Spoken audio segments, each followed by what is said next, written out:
Boom. What's up, guys? Welcome back to another stream.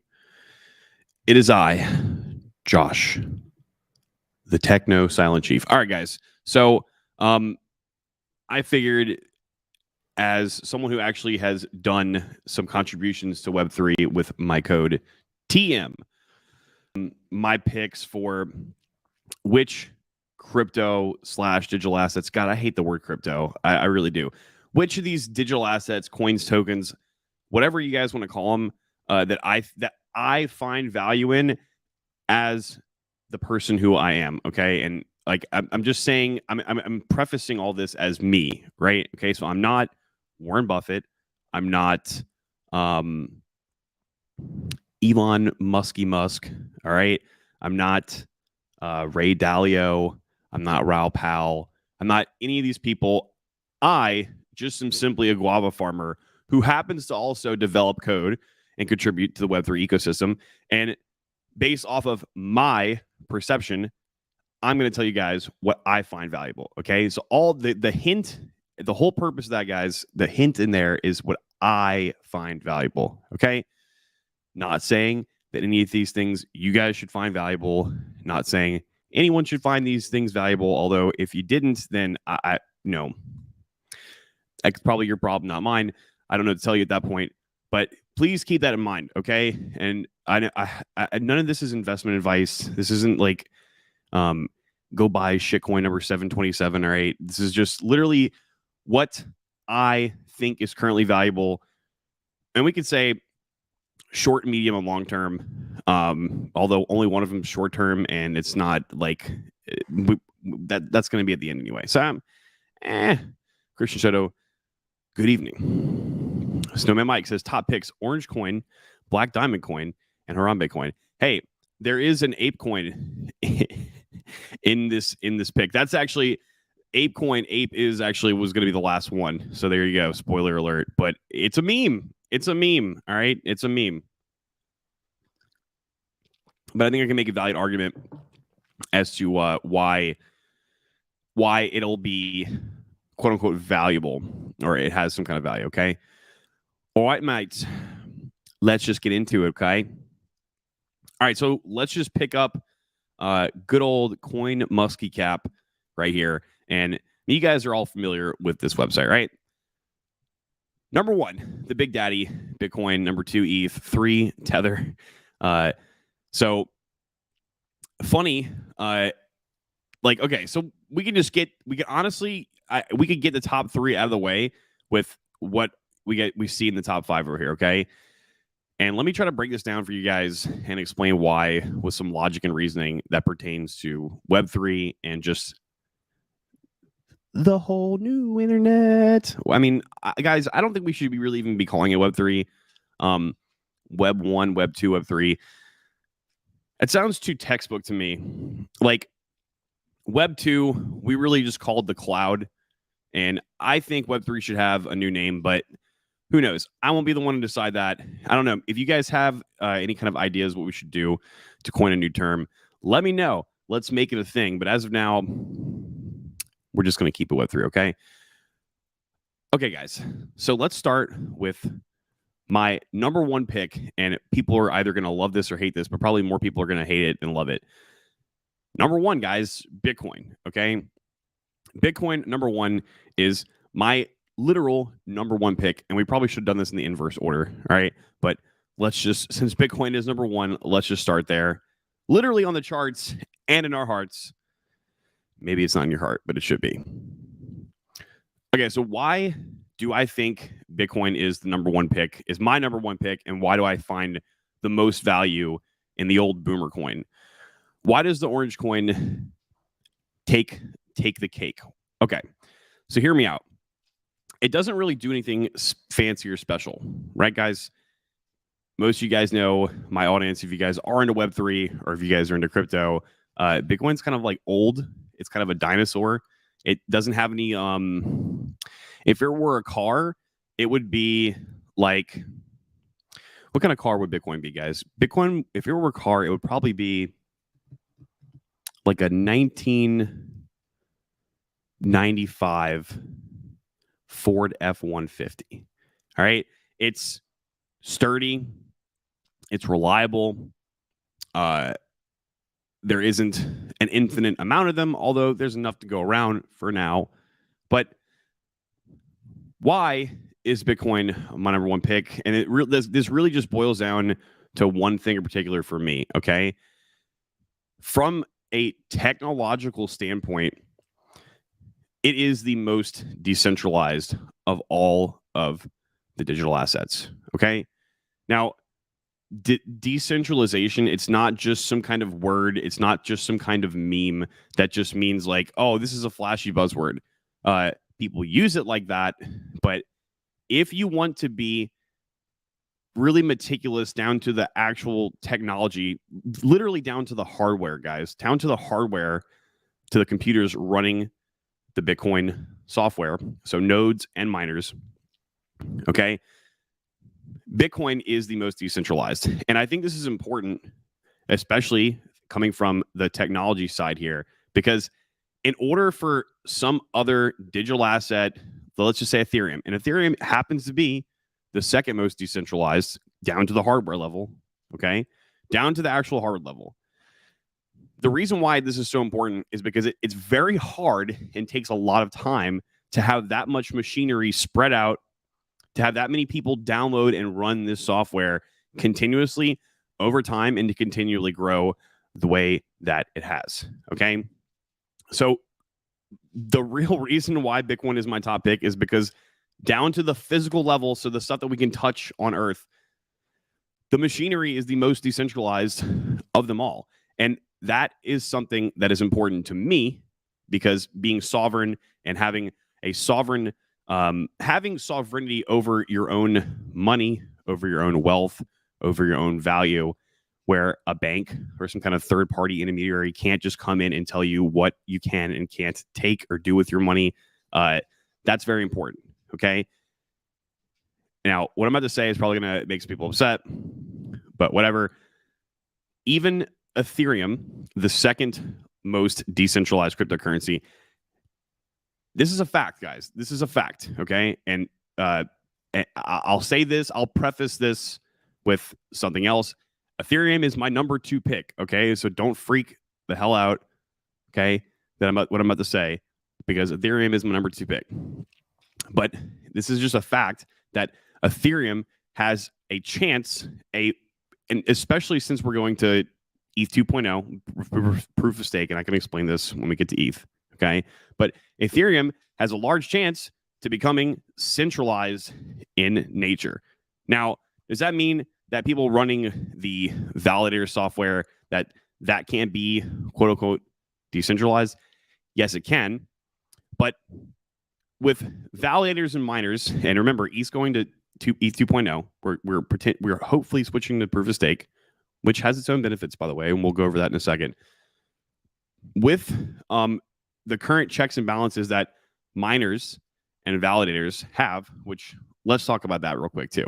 So if we go back to Bitcoin, you guys have probably all heard of stories, people like having massive amounts of computers or like a server farm in a house somewhere or whatever, and they were just mining Bitcoin, quote unquote mining, because I mean, there's no one with pitchforks in a hat, mining Bitcoin to be able to receive free Bitcoin.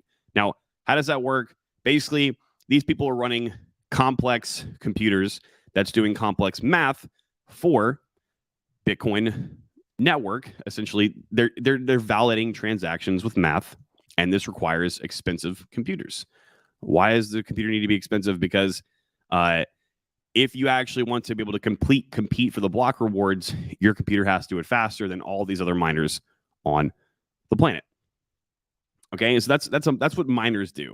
All right, that's not all they do. It gets far more complex than that. But essentially, guys, miners are people that run software for the Bitcoin network that validate transactions, and essentially that they actually don't. They're not really the ones doing the validating the transactions. But we'll just do this. We'll say that for simplicity's sake. Okay, and upon doing a duty or this validation that we just talked about, they receive a reward from taking all those transactions and putting it together in a block and adding that block to the end of the previous block. Okay. That's miners. So then there's validators. Validators also are people that run Bitcoin software for the Bitcoin network on a computer, and they don't do the same thing as miners do. Okay. Validators, what they actually do is they have a purpose. Without me getting complex or deep into it, there's a check and balance system between the miners and the validators. Okay. So really, it doesn't really even matter. Like, let's just say all the miners in the world were in China. The validators aren't. The validators are decentralized all across the planet. And this check and balance system keeps everything in place. Okay. Now, you guys already know this is the reason why I value Bitcoin so much. And also, I mean, it's just a natural fact, friends. There's only ever going to be 21 million Bitcoin ever to be mined, right? Some people argue that there's only going to be 17 million because that many Bitcoin have been lost so far. But the point here is, guys, that the purpose of Bitcoin software being the way that it is so that 21 million number will never change. Okay. That also allows it to be valuable because not only is it decentralized, it has a hard cap. So even if it wasn't decentralized, if all the people spread all across the planet in the decentralized manner decided, hey, one day we want to make more Bitcoin, they can't do it. Okay. It would be incredibly hard to do. In fact, every time it's been attempted with like a hard fork like Bitcoin Cash, etc., it has been swiftly put to the ground, and you guys see how that went, right? So back to ETH, which here we go. ETH, my second pick. Now, why is ETH my second pick? And we're gonna get, and let me circle back around in a second to the ETH 2.0 and the staking and what makes that part a little bit different from Bitcoin, even though ETH is for all intents and purposes the second most decentralized digital asset of them all. Okay. Now, what is one reason why ETH is my second pick? Well, I mean, ETH literally rules the world of Web3. Simple as that. And I can explain. And I can explain. Eric G says, what's up, everybody? What up, Eric? Chad Donor Schwan says, small town Southern man picks top cryptos. That's what the title should have been. That is what the title should have been. Harry McGuire Jr. says, Bitcoin equals savings account. Yep. Yes, sir. Yes, sir. And Tether equals checking account. Yep, that's a pretty good analogy, but I would say not Tether. I'd probably say USDC or UST, which don't you worry, friend. We're gonna get there. We're gonna get there. Or ETH, yeah. And ETH, I mean, ETH is kind of like if you just happen to believe that Web3 is not going away, regardless whether or not it gets centralized or decentralized, more or less or not, ETH you could consider to be a savings account as well, just because, like, if you were back in the time where they made the Model T, and you're like, I think that gasoline cars are going to be thing of the future, then at this point, if you were to say that, okay, well, I'm just not going to gasoline, that's a waste. That nobody should even. Who cares about gasoline? Gasoline, that's stupid. Well, gasoline is what powers all those cars, right? And you pay gas fees with ETH. Haha, that was a funny joke, wasn't it, guys? Why aren't you guys laughing? Who's not laughing? You better be laughing. Christian Soto says, Model T or any color you want as long as it's orange. Orange coin is best. I agree. Saving my property taxes in orange coin. Sam says, guess and check, guess and check, guess and check equals mining. Yeah, that is exactly what it is. Sam also says, we went from new kids on the block to new blocks on the chain. Mohammed, thoughts on mining crypto? Which one, Mohammed? If it's Bitcoin, I mean, you're gonna basically be like shit out of luck and most likely gonna be at a loss for the amount of money you spend on electricity unless you join a mining pool. And even then, at this point, like, if I'm being realistic with you guys, mining, especially Bitcoin, if you're not swinging around some expensive, large, heavy machinery, it's not worth it. And it's not going to be yes, Bitcoin. Okay, that's what I figured that's what you meant, because that's the one that everyone's really concerned about, right? Like mining. Not worth it, man. You would literally be better off at this point taking the money that you'd spent for the machinery and the electricity and just buying Bitcoin itself. All right. I think like 6 months ago, like for every one Bitcoin you'd have to mine, you'd have to spend about like $30-something thousand worth of electricity. So if that price dropped below $30,000, then it wouldn't be too worth it, right? Yeah, that's probably in Minecraft, of course. I would probably mine Monero instead. In Minecraft, though, just in Minecraft. But yeah, unless you're part of that's not the way to go, in my opinion. Unless you're part of, or you can get in with one of those mining pools or something, or I would ask this: why do you want to mine it? Is because you want to make quote unquote free money, and you think mining is the better solution than to buying the asset itself at this point?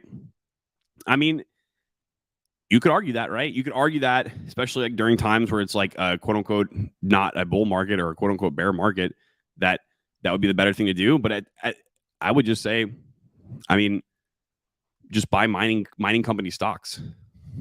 That's what I would just do. And yes, Harry, this is not indeed not financial advice. All right, so back to the Big Daddy ETH. All right, guys, it's number 2, the second pick. All right, so ETH is basically the Web3 godfather, okay? Really, if we want to be technical, Bitcoin is Web3 godfather, all right? But when you think of Web3 nowadays, guys, people aren't just thinking about blockchain, decentralized, immutable ledgers where people can send and receive value permissionlessly peer-to-peer, which that is what Bitcoin is, right? When you think of Web3, you think of what? You think of NFTs, DeFi, dog coins, all this like craziness that continues to grow every single day, and 90% of it doesn't even make sense, right? Where did all this start? It started on Ethereum. And why is ETH so important? I mean, not only did it start there, we have all these other chains that are quote unquote EVM compatible, right? So when the people go to architect the infrastructure for the software and the blockchain of every single other quote unquote EVM compatible chain, including Solana, because Solana technically isn't even EVM compatible. But when they designed Solana, make no mistake, they knew that there was going to be money flowing from ETH into Solana and vice versa, and it was made to be able to be compatible, at least in one way, shape, or form, right? Shout out to the Solana wormhole hacker of 2022. So basically, it all started with ETH, and I will say this too. All those other EVM compatible chains, they're essentially just a faster, cheaper Ethereum. Yeah, some of them have their little quirks here and there that they do this or that better than Ethereum, but if Bitcoin is the big daddy of all the store of value and it's the most decentralized, then ETH is the big daddy of settlement for Web3, and for all intents and purposes, the most decentralized smart contract capable layer 1, okay? And the key there is smart contracts, okay? And that's what allows, like we were just talking about, NFTs, dog coins, DeFi, all these other things that we talked about that are so cool that all of us like to do and deal with and develop for, right? That's why ETH's a big deal. Okay. Now, even if there's and let's actually look at let's look at the top, like what? Let's look at the top 10 guys. Let's see how many other EVM compatible quote unquote layer 1s are there. Okay. Well, there's BNB, all right? There's one. There's Solana, technically not EVM compatible, and Terra Luna. All right, so there's 1, 2, 3. Cardano is technically also not EVM compatible. AVAX 4. All right, so now we're at so we went to 11. All right, so even if there's more, right? There's like Phantom. There's this and that. There's Shiba Chain, whatever the fuck is going on nowadays with all this stuff. Even if more and more of these little like EVM smart contract based layer 1s go up, that's good at the end of the day for the Ethereum blockchain, because make no mistake, money is going to come in and out of those chains into Ethereum and out of it and back in and out and back in and back out, back in and back out. Okay. It is infinitely easier to, let's just say you are trading on a chain like Phantom. Let's say you want to use the Phantom network because you'd like to be able to trade on things like Spooky Swap. It's essentially like a decentralized Kraken. Okay. You can actually have like a real trading experience with, instead of paying these ridiculous fees for an exchange, you just pay like a 20-cent gas fee to Phantom. And let's just say you're up like $20,000 on a trade and you have USDC. All right. And let's say you want to cash that $20,000 out. You're on the Phantom network. Okay. What are you going to do? You're going to send that $20,000 of USDC from your Phantom network wallet to Coinbase, to Gemini, to Kraken, to Binance? No. Where you have to go first? You have to go from the Phantom network through a wormhole or a bridge and bridge your ETH, not your ETH, your USDC from Phantom back to Ethereum. And then from there, then you're going to send your Ethereum, you're going to send your USDC over to your Coinbase wallet, your Kraken wallet, your Binance wallet, whatever, right? So money, even if these other chains continue to pop up, which they are, and they should, because all it does is just make the entire ecosystem bigger. At the end of the day, they're going to be settling somewhere on Ethereum. And if people need to cash out or cash in, they're going to go through Ethereum on a bridge anyway, which requires literal Ethereum to pay for your transaction fees. So that's why ETH is my number 2 pick. And I mean, it's got the history, it's been there, and it is the since we're talking about being decentralized and how that's important. Not only does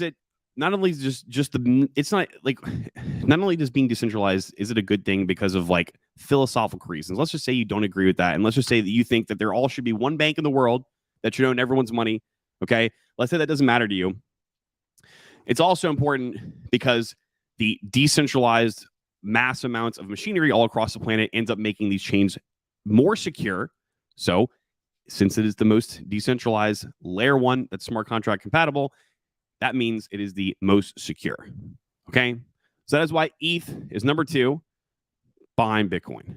Okay. Now, big surprise, right? I'm not the only person who thinks that way, as you guys can see from look at it. I mean, how can you argue with that? Like, how could you argue with that? Anybody that has that tells you like, oh, like Bitcoin and ETH, those are for boomers. Okay, that's fine. Like, but I mean, the rest of the entirety of human civilization that is into cryptocurrency thinks the exact same thing too, which is why the market cap for Bitcoin is number 1 and the market cap for Ethereum is number 2. So if you think differently, I mean, I guess it's cool and I guess it's trendy, but you do realize that you think differently than all the rest of humanity. So what do you guys think my number 3 pick is? Okay. Anyone want to take a guess? It's going to be another EVM compatible smart contract blockchain. I'll tell you guys that. It's not Tether. Okay. Couldn't be that easy, guys. Couldn't be that easy to give you guys the top 3, my top 3 in the order of the top 3. All right. Allow me just to show you. Number 7, Terra Luna. All right. So some people really hate Terra. Some people really love Terra. Okay. But let me tell you why a distinguished developer such as myself finds such value in this platform. All right. So first of all, it is a layer 1 that's smart contract compatible, just like Ethereum. Okay. But it's faster and it has these other cool little nitpicky nuances that Ethereum and other smart contract compatible layer 1s don't have. But that's not why I give a shit about Terra Luna.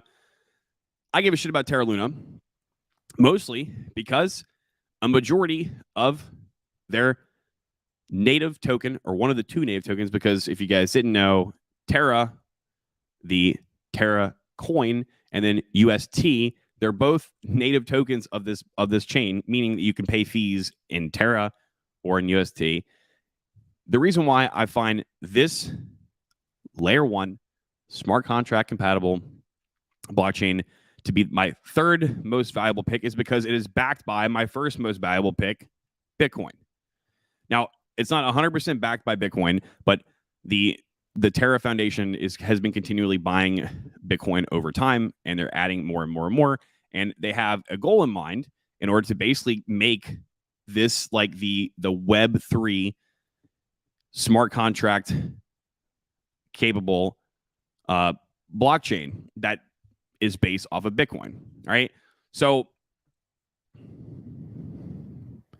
why is that important?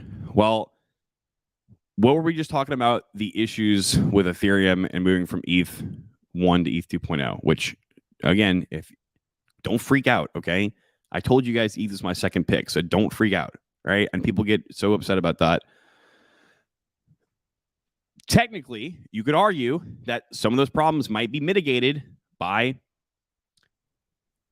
this blockchain having their digital assets quasi-backed by Bitcoin. Now, I'm not going to explain to you guys the entirety of like how that works. It's actually quite a complex process and how they mint UST, because it has to do with Terra, or sorry, the Luna token itself. It's not even a token, it's a coin. But anyway, that is the number one reason why this is my third pick. And because I just happen to like I like the user experience that I get when I use any kind of dApp on this chain. Okay, I just do. And as a developer, if you have an awful user experience, I just sit there and I'd be nitpicking. I'm like, this is crap software. This is awful. Whoever wrote this needs to burn in hell for 1,000 years, and I'd rather just use something else. I mean, again, beginning of the show, guys, I told you, based off of my opinion, and as a developer, it is what it is, baby. Also, and this isn't a reason why I put it in as number 3, but I think as of right now, I think that this chain has like some of the coolest, like overly complex DeFi that you can do. So if you're the kind of person that likes complex things, like playing obtuse video games that make you think, except this isn't a video game. It's decentralized finance. And you can make money, and you can go in and spend the time to figure this out. You'll have a good time. And hey, like, how can you complain when you're having a good time, right? How can you complain when you're having a good time?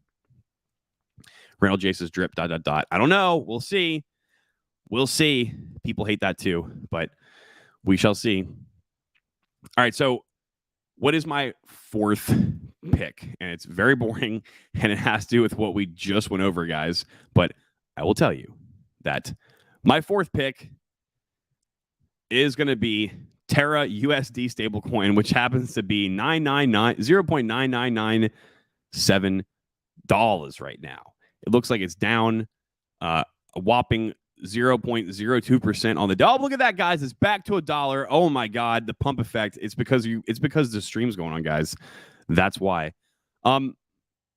Now, the same reason why this is number 4, the reason why this number 4 is the same reasons that Luna was number 3, okay?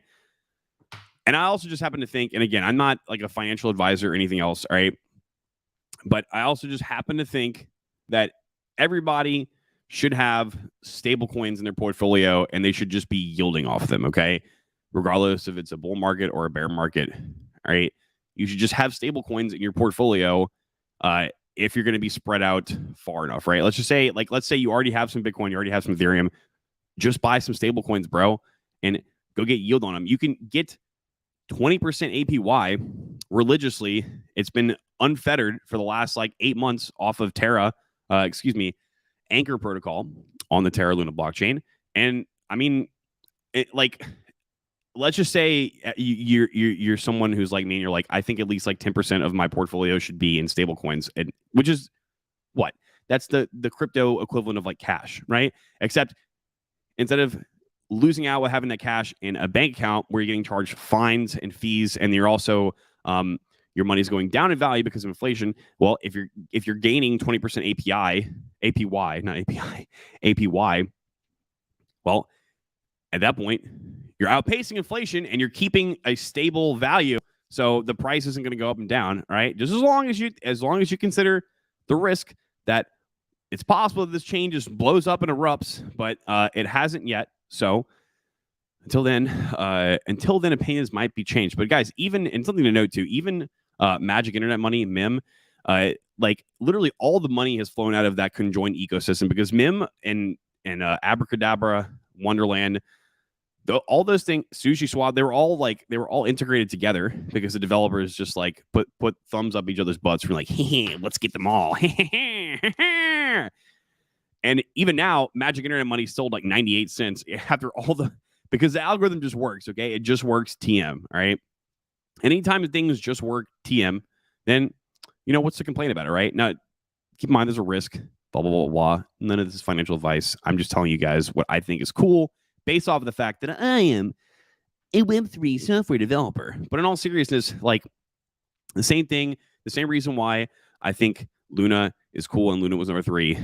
Same thing for Terra. But if you're going to have a stable coin, I think UST at this point would be the coolest, most valuable one to have, in my opinion, except for my number 4 pick.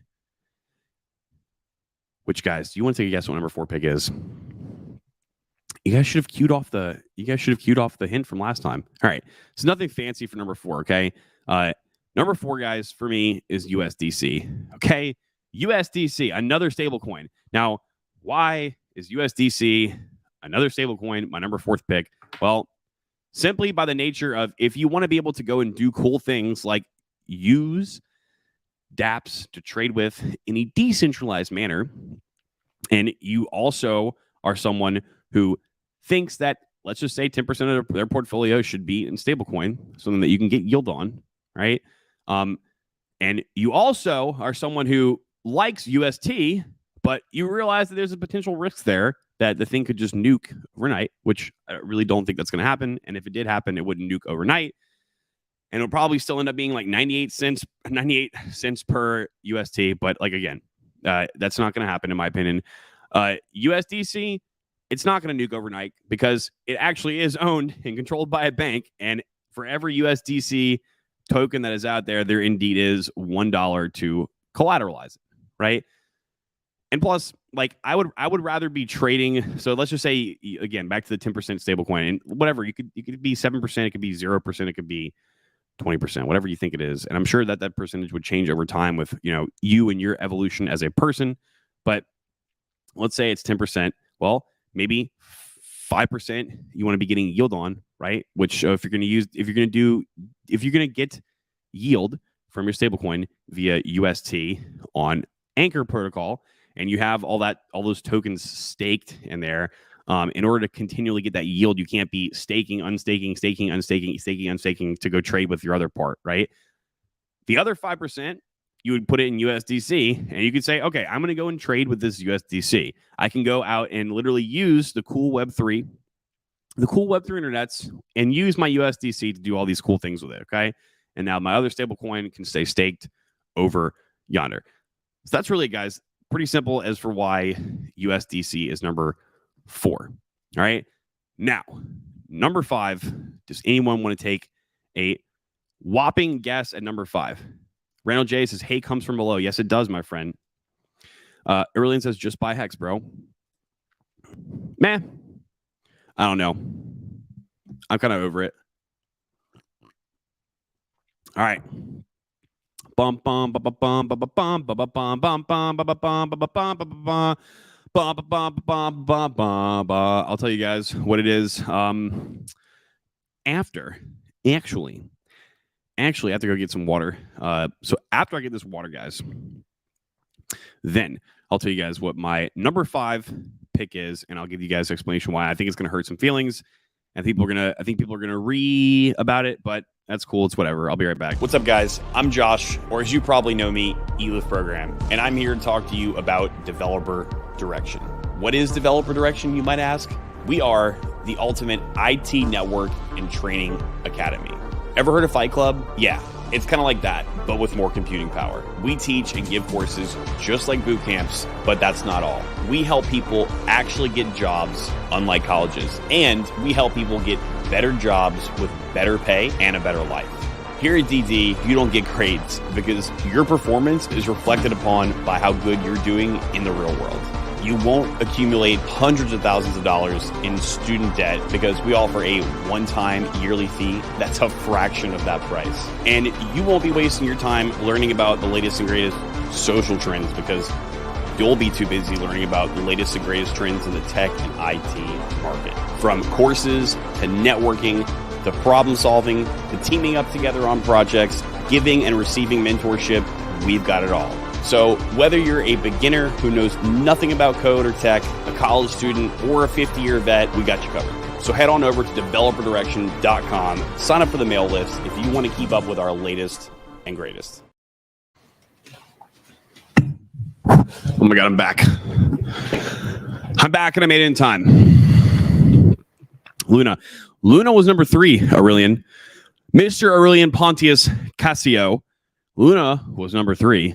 So actually, and you know what? Actually, let me do this.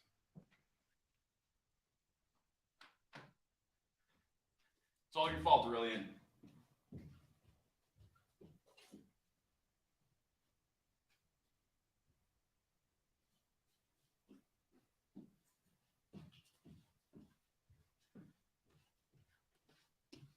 Oh my God, it's going to 0. I'm back again. Actually, Aurelian, I got these glasses just so I could do this.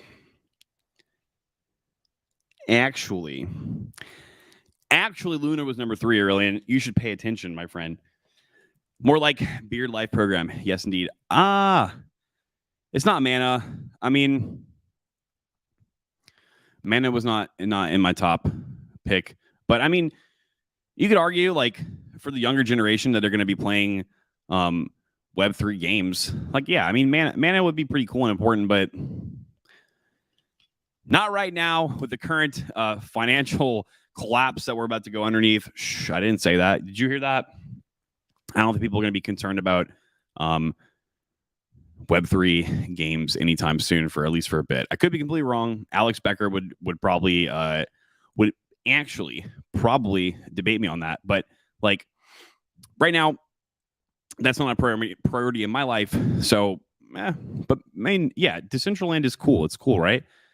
It's cool. It's a cool idea. Blah, blah, blah, blah. All right. So, should I cue up the Rocky Balboa music, guys? Bum, bum, bum, bum, bum, bum, bum, bum, bum. You know what? I'll do it like this. Do it like this, because if I share the screen and I give that without... to do this properly, guys. Just hold on now. Losing all the viewers. They're all going away. The stream. Oh my God, the stream's going to 0 because I diddle-daddled too much. Oh no, it's okay. I don't care. It'll be worth it. All right, guys.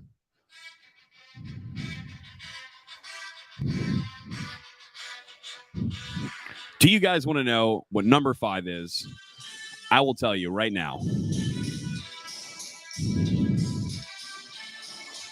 People are going to get their feelings hurt, but it's okay.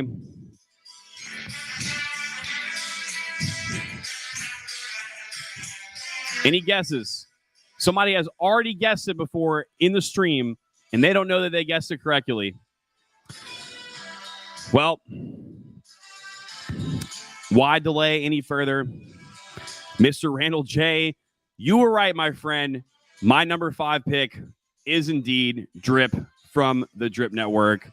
Oh my God. Everyone is going to be so upset when they see this. Now,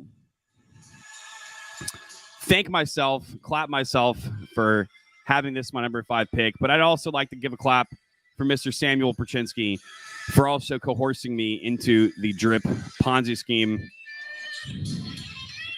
All right. So in all seriousness, though, let me tell you guys why Drip is my number 5 pick. All right. So, what is Drip, guys? Without getting a little too actually up in here and getting overly complicated, Drip as number 5 pick because it is a DeFi protocol that simply just works TM. Okay. Now, yes, by nature, it is somewhat of a Ponzi scheme, but being a DeFi protocol based off of a smart contract with code that just works TM, right? If you play by the rules, it's almost impossible to miss out. Okay. Now, this isn't something that I would put in like a lot of money on, but this is something that is a DeFi protocol that I think that you can literally use to grow, and you can play it as a game, which that's what this is. Drip is a game. Okay. Based off of the mechanics of this thing, guys, like, let's just say that you invest, I don't know, $5,000 in this thing. All right. And let's just say the drip price goes from where it's at, $30 to like $5. Like, it goes all the way down to $5. It doesn't matter, because the way that the smart contract works, if you can't withdraw your coins. Okay. You just can't. Okay. Basically what drip does is it pays you out 1% per day, and you can do two things with that 1%. You can cash out on the 1% that you got, or you can do what's called hydrating, and you can basically take that 1% and compound it to the stash that you already have. Okay. You can do this all the way up to 365 days. So 365%. And you can teeter-totter back and forth between hydrating and cashing out. Okay. So that part of it just works. And it's like, yes, whales come in and out and can affect the price. But if you are to cash out, you're subjected to a 10% tax on removing it. And then you actually have to go through the DApp itself to swap it for BNB, because this is on the Binance Smart Chain. And then that's another 10% too. So let's just say you're a whale and you're about to dump $1 million worth of drip on people. It automatically goes from being $1 million worth to $750,000 worth. So $250,000 of that would be basically nullified and put back into the DeFi protocol, which would be distributed amongst all the people that are getting that 1% APY per day. Okay. So that's why. There's nothing great about it, all right, other than the fact that it's just code that just works. Okay. And people hate it. Some people love it. Like I said, I don't think this is going to, me personally, I don't know. I don't think there's anything like that you could say that's going to be like, hey, this is a permanent thing. But like, if you were to just do this, and let's just say you wanted to throw $1,000 into something for a year and just see if it worked, and you're willing to take that $1,000 as a risk, this would be one of those coins that I would consider to be going towards a casino. But actually, it's like going to a casino and a slot machine, but you already know what the code and the algorithm for the slot machine is going to be, and so you know your chances of winning or losing. Okay, that's the wise number. Aurelian says, "Yo, what the fuck?" Big surprise, huh? Aurelian, right? That is why, my friends. Nothing more, nothing less. There's really nothing amazing about it. Some people, everybody talks it up like it's like the coolest thing ever. Everybody that's in it and everybody that's not in it hates it. You know, I am somewhat into drip. I have a very tiny bit, and I've been there for a while. And so far, I've made money from it, and it's like one of the tiniest parts of my bags. Okay, that's it. My bags. It's like the tiniest part of my bag, and it's just a cool DeFi protocol that I do for fun. That is it. So, I hope that was informative for you guys. Those are my top 5 picks for digital assets. We got to stop saying cryptocurrencies, guy. We got to stop saying that word, because actually, they're not actually all supposed to be currencies. You can say Monero is currency. You can say Bitcoin is currency too, I suppose. You can honestly do whatever the hell it is you please. Just don't tread on me and leave me alone. Unless you're going to be a nice guy. If you're going to be a nice guy, TM, then just, that's fine. You don't have to leave me alone. All right, guys. I'm exhausted, and my voice, I think I'm losing my voice from talking too much for extended periods of time for the last like week and a half. And I want to go, what do I want to go do? I want to go lay in the bathtub and hopefully fall asleep in the bathtub, guys. But I don't think I'll be able to fall asleep because I'm on coffee like number 8 today, and I have more work to do. So that's probably not going to happen. But yeah, I'm going to go screw off, and I hope you guys enjoyed the stream. I hope it was informative. Hope you guys see value in the things that I see value in. And if not, it's all good. Everyone is entitled to their own opinion, and everyone has different values in life in general. So be that as it may, just don't be mean, guys. Don't be mean. Don't be mean to me. Leave Brittany alone, all right? I will return tomorrow night with another stream, and that is it.